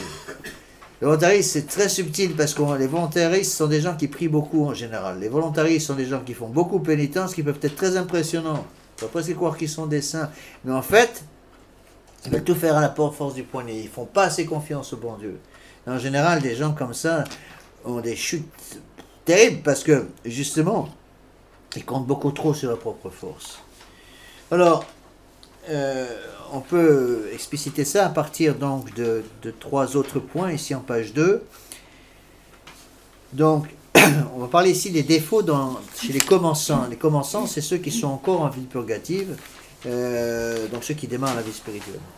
Bon. La première tendance, qui est dangereuse, c'est ce qu'on appelle la gourmandise spirituelle. Et c'est cette gourmandise spirituelle qui va mener à l'angélisme. Gourmandise spirituelle caractérisée par un excès de sensualité dans la vie spirituelle. C'est-à-dire un désir immodéré de consolation sensible et sentimentale dans la prière. Je veux bien prier, je veux bien passer du temps devant le Saint-Sacrement, mais je veux sentir quelque chose. Et souvent, on ne sent rien du tout. Je parle souvent, quand je parle quand j'explique ces choses-là, des gens qui ont disent beaucoup de désolation, et des gens qui sont en désolation très forte pendant les exercices, au moins au début. Il me dit, monsieur l'abbé, je sens rien, mais rien du tout. Bon, je suis comme une bûche. Eh bien, écoutez, vous allez faire la méditation de la bûche. C'est quoi la méditation de la bûche? Bon. Ben, monsieur l'abbé, je suis une bûche, je me mets devant le bon Dieu, et dit, voilà, monsieur le bon Dieu, je suis là. Voilà, je suis comme ça. Et puis, je peux rien faire d'autre, mais je suis votre bûche. Et c'est tout ce que je peux faire. Il y a une très belle image dans une lettre de Sainte Bernadette Soubirous, celle qui a vu la Sainte Vierge à Lourdes. Quand elle était à Nevers, elle disait, elle avait une comparaison très belle, elle disait, il faut être le balai du bon Dieu. Un balai, ça sert à quoi? À balayer. D'accord? Donc le balai, on le met où? Dans un placard. Un placard, c'est pas très beau, hein. Il y a des toiles d'araignée, c'est tout noir, la poussière, et puis ici, chez mon balai, voilà, je suis le balai du bon Dieu, et je suis dans un placard. Et puis le pauvre balai dans le placard, et puis tout renfourné, il dit, à quoi je sers ici? C'est tout noir, je vois rien, il fait froid, il y a des toiles d'araignée partout, il y a les rats, il y a la poussière, à quoi je sers? Et elle explique, un jour, le bon Dieu a besoin d'un balai. Il faut qu'il ouvre le placard et trouve les balais. Il dit, on est tout content parce qu'on sert à quelque chose. Et le bon Dieu se sert d'un balai et il va servir des balais pour balayer la pièce. On est tout content. Je suis bien au travail, je suis un bon balai. Et après, qu'est-ce qu'il fait le bon Dieu? Il secoue le balai, il le remet dans le placard, il ferme la porte, on est de nouveau dans le noir avec les araignées et la poussière. Et bien c'est ça la vie spirituelle. Vous êtes peut-être un balai, mais vous devez être dans le placard, même si vous ne voyez rien, et même si vous ne sentez rien, même si vous avez l'impression que vous ne savez rien. Il faut que vous soyez là. Il ne s'agit pas de se dire, oh, j'ai d'autres choses à faire, je m'en vais, je vais faire autre chose. Et à ce moment-là, le bon Dieu arrive pendant que vous n'êtes pas là, il ouvre le placard, qu'est-ce qu'il trouve? Il n'y a rien dedans. Rappelez-vous, ça c'est la parabole des vierges folles et des vierges sages. Vous voyez? L'époux qui arrive pendant que les vierges folles ne sont pas là parce qu'elles ont dû aller chercher de l'huile pour leur lampe. Et donc il est très important de bien comprendre ça. Attention à cette gourmandise spirituelle. Donc les dons de science, toutes ces consolations sensibles sont ressenties, on continue de prier. Mais si elles disparaissent, la prière est abandonnée rapidement. C'est là où il faut les dons de science et de piété qui vont aider cette âme, page 2, colonne de droite. Les dons de science et de piété vont aider cette âme à retrouver un équilibre dans sa vie spirituelle. Un bon directeur spirituel saura doser les choses. Hein. Alors attention, c'est là, faire attention, parce que il faut faire attention à cette chose-là. La gourmandise spirituelle amène à l'angélisme si on ne fait pas attention. Et donc une espèce d'excès de dévotion sensible. Deuxième chose, l'orgueil spirituel, bien plus dangereux encore. Se caractérise par un mépris du prochain. On estime sa vie spirituelle bien plus forte que celle des autres. On a trop confiance en soi-même, ce qui ouvre la porte à l'activisme et au volontarisme. J'ai remarqué ça, surtout quand j'étais dans la fraternité sacerdotale Saint-Pédis, avec des gens qui voulaient absolument faire de l'action et qui ne comprenaient pas qu'il n'y a pas d'action possible au service du bon Dieu sans d'abord une bonne vie intérieure. Pas de vie intérieure, pas d'action. Vous voyez, avant, la formule qui résumait tout dans la vie apostolique, c'était prière, étude, action. Hein? Maintenant, c'est voir, juger, agir, comme disent les modernes. Non. Quand vous étudiez un petit peu l'histoire de l'Église, on voit très bien autour des années... Ça commençait déjà autour de... Déjà, sous le pape Pion, il y avait des gens qui avaient des idées bizarres sur le sujet déjà à ce moment-là. Mais après, ça s'est développé énormément autour des années 65, juste après le Concile Vatican II. C'était la JOC, la JEC, la JAC, tous ces trucs-là. Ça amenait quoi? Ça amenait l'abandon des sacerdoces complètement partout. Des milliers de prêtres ont perdu leur âme à cause de ça. Pourquoi? Parce qu'ils sont tombés dans l'activisme. Ils sont tombés dans le volontarisme. Ils sont tombés dans, pas dans l'angélisme, mais dans l'activisme et le volontarisme. Ils ont voulu se mettre dans le monde pour convertir les gens du monde. Et ils ont abandonné leur vie de prière.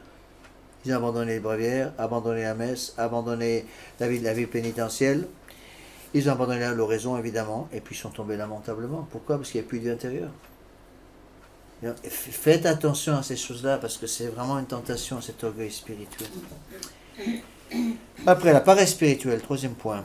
La paresse spirituelle qui entraîne beaucoup de découragement dans les désolations.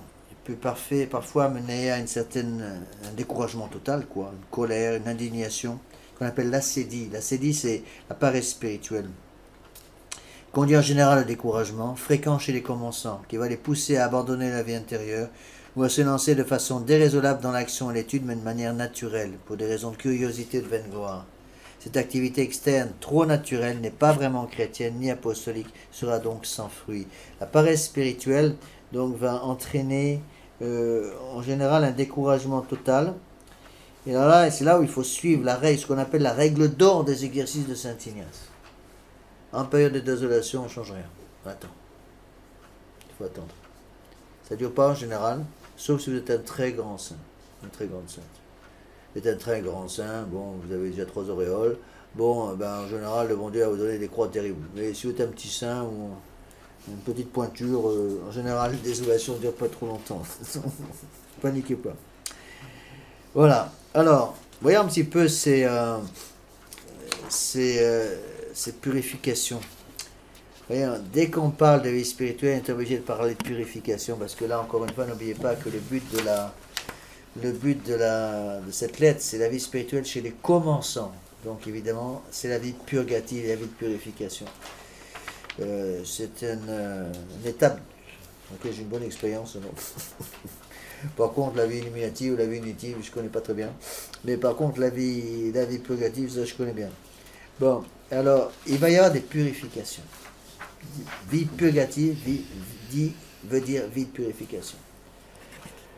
Alors, on prend souvent une image, la caserne avec les soldats. Hein. Il est évident que tous les soldats sont bons soldats tant qu'ils sont bons soldats, tant qu'ils sont en paix, tant qu'il y a la paix, mais c'est pendant la guerre qu'on va voir où sont les vrais soldats. Alors, de même qu'on purifie l'or en le passant 7 fois par le feu, de la même façon, le bon Dieu va purifier les âmes, les commençant par des épreuves qu'on résume dans un mot, la nuit des sens. Bon. Vous avez des choses magnifiques dans Saint Jean de la Croix. Vous pouvez lire un peu Saint Jean de la Croix, mais c'est assez difficile. Alors, la Croix est quelqu'un qui est très grand, très grand docteur de l'Église, mais qui a parfois une approche de la vie spirituelle qui est un peu compliquée, un peu difficile, un peu sèche. C'est pour ça que je conseille beaucoup aux gens qui veulent s'intéresser par ces sujets et qui veulent se former un peu, de commencer plutôt par Don Marmion, ou par Saint François de Sales, ou par Garrigou-Lagrange, parce que c'est plus facile. Alors, qu'est-ce que c'est que cette nuit d'essence? Bon, j'ai résumé ici 3 points.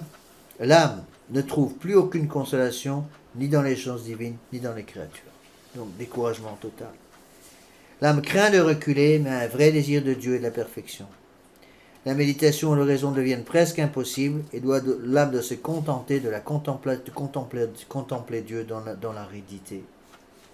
Oui, c'est l'âme qui se met devant le bon Dieu et qui n'ose même plus ouvrir la bouche parce qu'elle ne peut plus rien dire, mais elle est là, elle se présente, elle est devant le bon Dieu, elle est présente, c'est tout ce qu'elle peut faire, elle ne peut rien faire d'autre. C'est une comparaison, imaginez une maman qui veut aider son fils qui souffre à l'hôpital, et l'enfant qui souffre, il est peut-être dans le coma, apparemment il n'a plus de contact avec quiconque, il ne peut plus communiquer, il ne peut plus rien faire. Et qu'est-ce que fait la maman? Elle prend la main de l'enfant, c'est tout ce qu'elle fait. Elle serre cette main de son fils et pour lui faire comprendre, même s'il ne peut plus répondre, voilà, je suis là, c'est tout ce que je peux faire. Je suis là, je ne peux pas faire grand-chose, d'autre, mais je suis là, sache que je suis là. Donc, cette nuit d'essence, qu'on appelle la nuit d'essence, va donc favoriser la vertu d'humilité, cette vertu fondamentale qui détruit l'empêchement majeur à toute forme de vie spirituelle que représente l'orgueil. Donc, c'est cette purification de la nuit d'essence. Moi, j'ai mis quelques comparaisons qu'on retrouve dans les auteurs de vie spirituelle. L'orgueil est à la vie spirituelle ce que les termites sont au bois de soutènement d'un édifice. Les termites font leur travail de manière silencieuse et le bois atteint conserve longtemps une apparence de bonne santé. Lorsqu'on repère ces termites, il est en général trop tard car un mal irrémédiable a déjà été fait. L'orgueil également détruit sans bruit et trouvera toujours de quoi l'alimenter. Plus l'édifice que l'on veut construire est élevé, plus les fondations doivent être profondes. De même, plus on veut monter dans la vie spirituelle, plus il faut se protéger par la vertu d'humilité. D'où la nécessité d'obéissance en matière de vie intérieure. Alors, je connais un cas d'un séminariste qui était un séminariste modèle sur bien des choses, qui a beaucoup perdu parce que justement il lui manquait l'esprit d'obéissance. Je vais donner un exemple tout simple. Monseigneur Lefebvre au séminaire nous avait donné une règle. Tous les premiers vendredis du mois, on avait je ne sais plus ce que c'était, la nuit du jeudi au vendredi, du vendredi au samedi. On avait une adoration toute la nuit. À partir des complis jusqu'aux primes de lendemain matin. Et donc on avait des listes, chacun s'inscrivait pour 1 heure. Et Monseigneur Lefebvre nous avait interdit de passer plus d'1 heure. Avec permission, on pouvait passer 2 heures, pas plus. Il nous disait, je ne vais pas vous passer plus d'1 heure ou 2 devant le Saint-Sacrement, parce que vous avez votre devoir d'État à remplir le lendemain matin. Si vous passez toute la nuit devant le Saint-Sacrement, eh bien vous serez trop fatigué, vous ne pourrez plus faire votre devoir d'État, vous allez tomber, vous endormir dans votre travail, vous ne pourrez plus faire ce que vous êtes demandé. Eh bien, j'ai connu un séminariste qui a toujours désobéi. Il passait toutes les nuits devant le Saint-Sacrement. C'est très mal terminé. Très mal terminé, il n'a jamais été ordonné prêtre. Et c'était très mal terminé parce que justement, il y avait trop d'orgueil. Derrière tout ça, il y avait l'orgueil. Alors ça sert à quoi de vouloir passer toute la nuit devant le Saint-Sacrement si on le fait contre la vie des supérieurs. Ce même séminariste qui a des tas de qualités, des qualités très fortes. Je me rappelle, c'était la même chose pour le rosaire. Le rosaire. Monseigneur Lefebvre nous avait demandé, en première année d'études, ce qu'on appelle l'année de spiritualité, on pouvait dire notre rosaire, c'est-à-dire les 15 mystères. En général, on faisait ça. Il y avait un chapelet de communauté, 2 chapelets par nous-mêmes, tout seul. Et puis après, à partir de la 2e année, Monseigneur Lefebvre nous avait demandé, non, c'était à partir du sous-diaconat, c'est ça. À partir du sous-diaconat, Monseigneur Lefebvre donnait comme conseil aux sous-diacres d'abandonner le rosaire au moins jusqu'à leur sacerdoce et de se contenter du chapelet. Parce qu'il nous disait, vous avez maintenant votre bréviaire à dire. Vous allez vous préparer pour le sacerdoce et au début le bréviaire est assez compliqué, on se perd dans les rubriques, ça prend beaucoup plus de temps. Le breviaire, déjà, prend 1h30 quand on ne fait pas d'erreur. Si on fait en plus des erreurs, ça peut prendre facilement 2 heures. Il nous disait, en plus de votre travail, vous avez votre breviaire à dire. Et donc, il nous demandait à ce moment-là de ne garder qu'un chapelet. Et puis après, une fois qu'on est prête, on peut s'organiser, avoir de nouveau son rosaire complet. Et il avait raison. Il avait raison parce qu'il ne voulait pas trop pousser. Il dit, si on tire trop sur la corde, elle se casse. Et il faut faire attention à ça, attention à l'humilité. Alors, deuxième purification, on avance. Deuxième purification, page 3, purification de la vertu de foi maintenant. Donc, on va à la purification des vertus théologales, la foi, l'espérance et la charité. Donc, cette purification de la vertu de foi, ce qu'on appelle la nuit des sens. On a l'impression qu'on ne sent plus rien, que parce qu'on ne sent plus rien, ou parce que vraiment on ne sent plus rien, on a l'impression qu'on a perdu la foi. Alors, ce n'est pas encore les purifications terribles de la deuxième nuit qu'on appelle la nuit de l'esprit, qui est encore plus profonde, et que Dieu réserve à ceux qui veulent monter en vie unitive. Mais il y a déjà des tentations terribles contre la foi. Il faut faire très très attention, surtout aujourd'hui. J'ai remarqué, j'ai vu dans le milieu de la tradition, surtout aujourd'hui, le nombre de prêtres ou de laïcs qui avaient une grande ferveur il y a encore une dizaine ou une quinzaine ou une vingtaine d'années, qui maintenant ont abandonné beaucoup de choses, parce que justement, ils n'ont pas réussi à comprendre comment fonctionnait cette purification de la vertu, cette purification de la vertu de foi. Le bon Dieu permet parfois des épreuves terribles.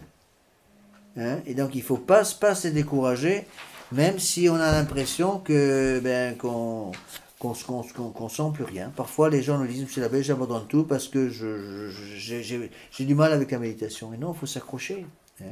Vous avez des saints qui sont passés par des tentations terribles contre la foi, entre autres Saint Vincent de Paul. Saint Vincent de Paul, il y a bienheureux Henri Suzeau aussi, était passé par des tentations terribles pendant une dizaine d'années. Saint Vincent de Paul pendant 4 ans. Donc en fait, un jeune était venu le voir, qui avait des tentations terribles contre la foi. Terrible. Alors, il a demandé au bon Dieu de pouvoir avoir cette tentation sur sa propre âme, pour en délivrer cette personne. Et bon Dieu l'a pris au mot. Et il s'est retrouvé avec des tentations terribles contre la foi. Il avait écrit de sa propre main sur une feuille de papier le credo. Il a plié le papier en 4. Il gardait le papier à l'intérieur de sa soutane, dans sa poche intérieure de soutane. Et à chaque fois qu'il avait ces tentations terribles contre la foi, il mettait la main comme ça, droite sur sa poitrine, en disant, mon Dieu, je crois tout ce qui est écrit sur ce papier. Et ça durait pendant des années et des années. Donc c'est là pour lutter contre ces purifications, ces épreuves. Là, il faut utiliser le sacrement de pénitence. La pénitence et la Sainte Eucharistie. Alors souvent, les choses se compliquent avec, dans certains cas, surtout pour les dames, des scrupules terribles. Très souvent, pas toujours, mais très souvent, les scrupules vont s'en mêler. Et il y a des catastrophes qui vont arriver à cause de ces scrupules. Et donc, pour se soigner des scrupules, ce n'est pas le but de ce cours, donc je n'ai pas le temps de tout expliquer, mais les scrupuleux sont des gens qui ont en général un grand amour du bon Dieu, mais qui en arrivent à avoir un problème de jugement. Ils ne sont plus capables de distinguer ce qui est péché, ce qui ne l'est pas, ce qui est grave de ce qui n'est pas grave. Et donc, ils considèrent que dès qu'ils bougent le petit doigt, il y a un péché grave. La seule solution de s'en sortir, c'est l'obéissance. Et Saint Alphonse de Liguori va jusqu'à dire que c'est le seul cas où le prêtre, pour soigner certains scrupules très très forts, peut demander l'obéissance aveugle, dans le domaine spirituel. Ne posez pas de questions, vous obéissez. J'ai commis un péché, je vous dis qu'il n'y a pas de péché. Même il n'y a pas de péché, j'ai commis. Mais vous allez commettre ordre. Vous donnez les ordres dans ce cas-là. C'est la seule solution. Enfin, purification de la vertu d'espérance. Donc, foi, espérance, charité. Vertu d'espérance, donc le bon Dieu va aussi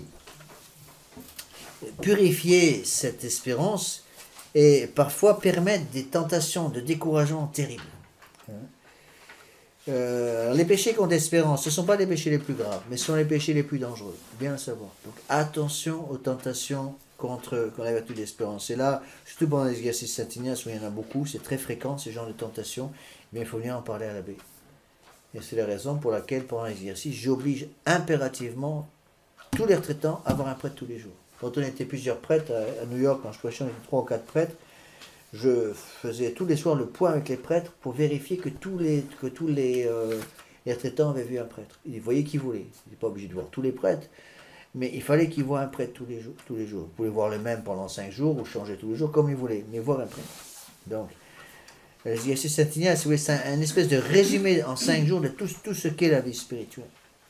Et donc le bon Dieu, pour les commençants, va purifier. Il va purifier la foi, il va purifier l'espérance avec les tentations de découragement. Et puis il va purifier aussi la charité.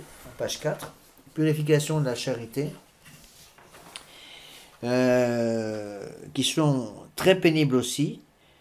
À cause des affections désordonnées pour nous-mêmes, nous avons trop tendance à n'aimer Dieu qu'en fonction des consolations sensibles que nous recevons de lui et à n'aimer notre prochain qu'à cause de la gratitude qu'il nous manifestera ensuite. Et le bon Dieu va purifier tout ça pour ôter en quelque sorte ce désir de consolation. C'est ça le drame, si vous voulez, avec les commençants, c'est qu'ils veulent absolument des consolations. Et tant qu'ils ont des consolations, tant qu'ils sentent des consolations, tout va très bien. Mais dès qu'il n'y a plus de consolation, tout s'écroule. Non, attention. N'oubliez pas que toute la vie spirituelle est fondée sur une chose, la croix. La croix. Quand je prêche pour les mariages, j'explique toujours cette image. Je prends toujours, souvent, pas toujours, mais souvent la même image. Je prends l'image de l'escalier. C'est pas un escalier en colimaçon qui monte vers le ciel. Et pour qu'un escalier tienne, il faut un pilier central. Et donc les marches sont fixées sur le pilier, à intervalles réguliers, pour qu'on puisse faire le tour de... En tournant autour du pilier central, on finit par monter vers le ciel. Et je dis, c'est ce pilier central, dans la vie spirituelle, qui nous monte vers le ciel, qui nous permet de gravir les marches qui montent vers le ciel. Ce pilier central, c'est la croix. Alors. Et puis, je dis, en bas, il y a un triangle de base sur lequel est soutenu le pilier. Et c'est ce pilier de base, c'est ce triangle de base, cette fondation de base sur laquelle est fondée et fixée la croix, eh bien, sont les devoirs du mariage, donc l'unité, l'indissolubilité des enfants. Oui. Et donc, il ne faut pas être surpris si dans la vie spirituelle des commençants, il y a cette purification de la vertu de charité. Le bon Dieu va nous obliger, en quelque sorte, va nous amener petit à petit à l'amour de la croix. Donc, il ne faut pas se décourager quand il y a des difficultés, quand il y a surtout des tentations terribles contre l'espérance, des découragements terribles. Et ça, encore une fois, j'ai vu ça très souvent aux exercices Saint-Ignace, avec parfois des gens qui veulent partir dès le début. Ils veulent partir, et j'ai remarqué, quand ils partent toujours le premier jour. Parfois début du deuxième jour, mais c'est très rare. Et pratiquement jamais après les confessions, mais toujours au début, ils partent. On en perd toujours un peu, hein. C'est rare, c'est relativement rare. J'en ai perdu un ou deux l'année dernière. On en perdait, quand je faisais à New York, on avait 800 traitants par an, pas loin, et j'en perdais 7 ou 8 par an, oui, c'était 1%. Mais, et c'était à chaque fois le même truc. Je leur disais toujours, attention, si vous avez des grosses tentations de partir pendant la retraite, venez me voir. Et à chaque fois qu'ils partaient sans venir voir le prêtre. On s'avait levé le lendemain matin, il en manquait un, j'allais dans sa chambre pour voir ce qui se passait, et puis il est parti. Parti pendant la nuit. Et le démon peut faire des coups pendables. Hein. J'ai eu un cas, je ne sais pas si je vous ai expliqué ce cas, un cas invraisemblable. Une dame qui est venue faire la retraite en train depuis la Floride jusqu'à New York. 2 jours de train. Elle fait 2 jours de train pour venir faire la retraite. Elle prend la limousine pour aller de New York à Danbury, où on devait aller la chercher. Elle est arrivée à Danbury. Danbury, c'est une ville qui était à combien 15 km de là où est la maison de retraite. Là, elle passait un coup de téléphone, on allait chercher à cet endroit-là. Ou même pas 10 km. Et là, elle s'est fait rouler par le démon. Elle a fait demi-tour, elle a repris la limousine, re-New York, gare routière, retrain, au gare ferroviaire, retrain, 2 jours de train pour rentrer à la maison. Vous voyez, les démons l'avaient eu. Les démons l'avaient eu. Alors qu'au contraire, si elle avait eu suffisamment de courage, on passait un coup de téléphone. Si elle avait venu me chercher, j'ai pas envie de rester. Bon. eh bien, peut-être que ça serait mieux passé que ça. Oui. Alors parfois, on a des cas où des gens gâchent tout. Alors parfois, on arrive à rattraper.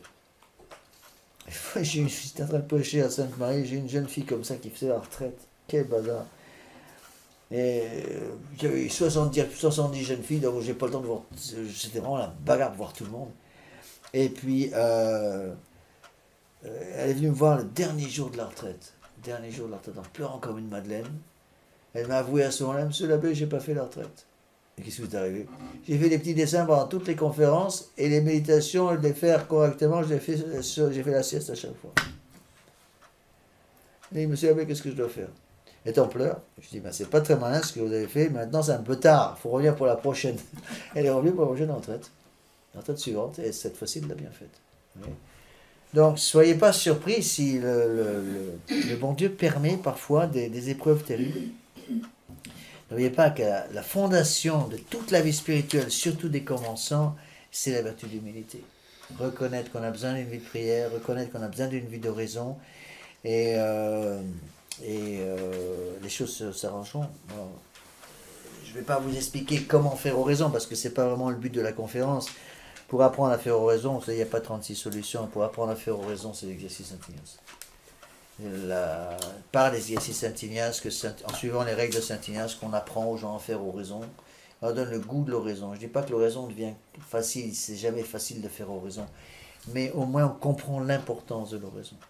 Donc passer aussi beaucoup par la Sainte Vierge, la dévotion envers la très Sainte Vierge Marie est absolument nécessaire pour justement préserver cette vie spirituelle chez les commençants. Donc j'ai pas le temps, si vous voulez, je me bloquais 1h30, je n'ai pas le temps d'expliquer complètement les détails pratiques de la vie spirituelle chez les commençants, dans le sens d'expliquer comment faire oraison. Ce serait vraiment une conférence complètement séparée. Donc pour finir par la prière.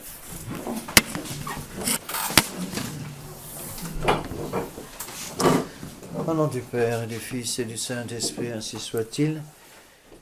Je vous salue Marie, pleine de grâce, le Seigneur est avec vous. Vous êtes bénie entre toutes les femmes, et Jésus, le fruit de vos entrailles, est béni. Sainte Marie, Mère de Dieu, priez pour nous pauvres pécheurs, maintenant et à l'heure de notre mort, ainsi soit-il. Nos saints anges gardiens, Priez pour nous. Saint Pédis, Priez pour nous. Saint Joseph, Priez pour nous. au nom du Père et du Fils et du Saint-Esprit.